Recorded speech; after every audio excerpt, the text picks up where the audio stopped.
Önceki öğrenmelerin değerlendirilmesi, teorik ve pratik sınavlar, portfolyo ve jüri değerlendirmeleri.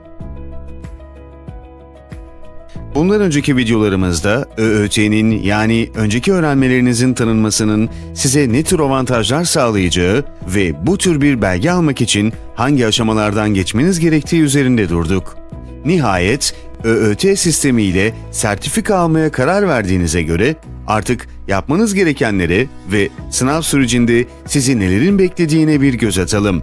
Hadi başlayalım. Sınav süreci, belgelendirmek istediğiniz meslekle ilgili bilgi, beceri ve öğrenmelerinize odaklanır.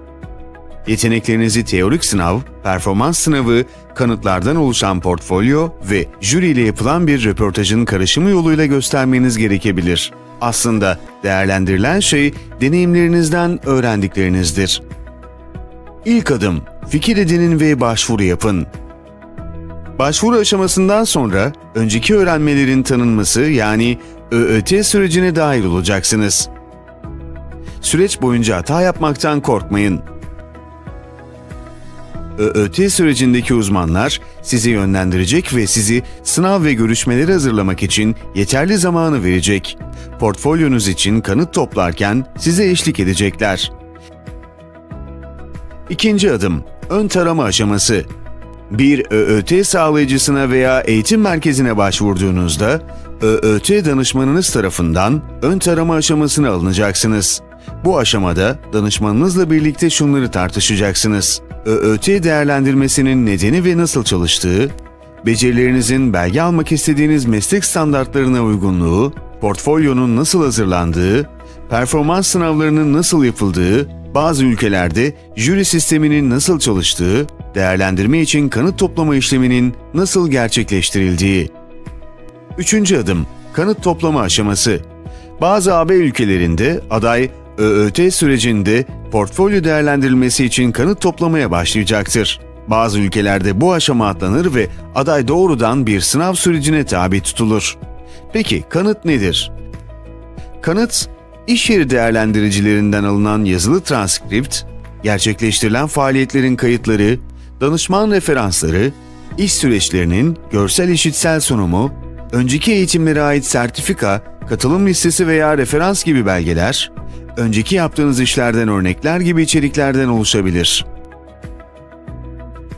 Saydığımız belgeleri topladıktan sonra bilgi ve becerileriniz de dahil olmak üzere yeterliliklerinizi göstermeniz istenir. Neredeyse tüm AB ülkelerinde aşağıdakilerden birini, ikisini veya tümünü gerçekleştirmek zorunda kalabilirsiniz. Performans sınavına girmek, yazılı sınavlara girmek, mesleki yeterliliğinizle ilgili bir kanıt portfolyosunu tamamlamak, portfolyonuz hakkında mülakat veya jüri oturumuna katılmak. Yazılı sınavlar bazı AB ülkelerinde uygulanan sınavlardır. Eğer böyle bir sınava girmek zorundaysanız bu süreç şöyle işlemektedir. Yazılı testlerde bilgi seviyenizi değerlendirmek için soruları yanıtlamanız istenir. Mesleğinize bağlı olarak birkaç test sınavına girmeniz gerekebilir. Bazı mesleklerde yazılı sınav gerekli değildir.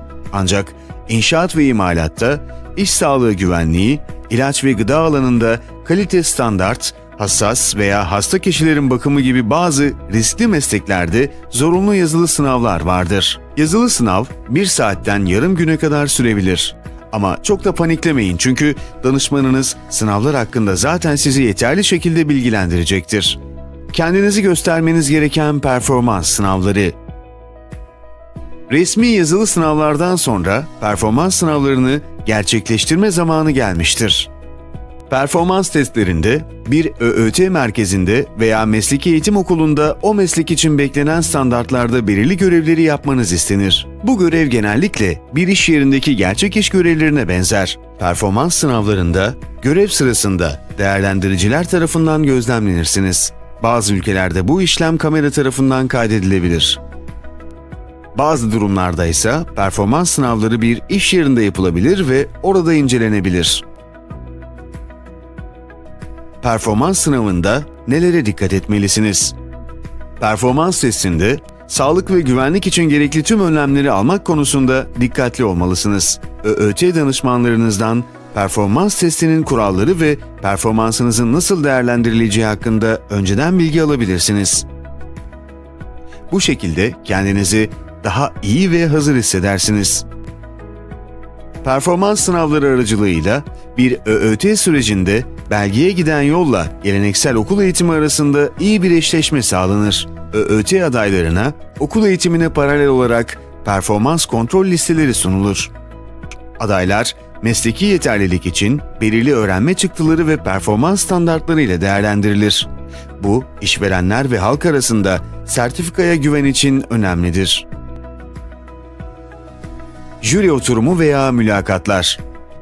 Bazı ülkelerde yazılı veya performans sınavları yerine mülakat veya jüri sistemi vardır.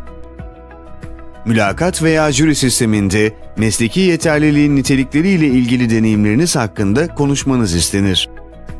Portfolyo kanıtlarınızı göstermeniz ve jüriden gelen soruları yanıtlamanız beklenebilir. Jüride ilgili alandan birçok uzman yer alabilir. Mutlu son, sertifikayı almayı başarmak. Tüm yazılı ve performans sınavlarınızı veya jüriyle yaptığınız mülakatı başarıyla tamamlarsanız sertifikanızı alabilirsiniz. Bir mesleğe yönelik yalnızca bazı sınavlardan geçtiyseniz kısmi yeterlilik sertifikası alabilirsiniz. Mesleki yeterlilik belgesi edinmek 6 ayla 3 yıl arasında zaman alabilir.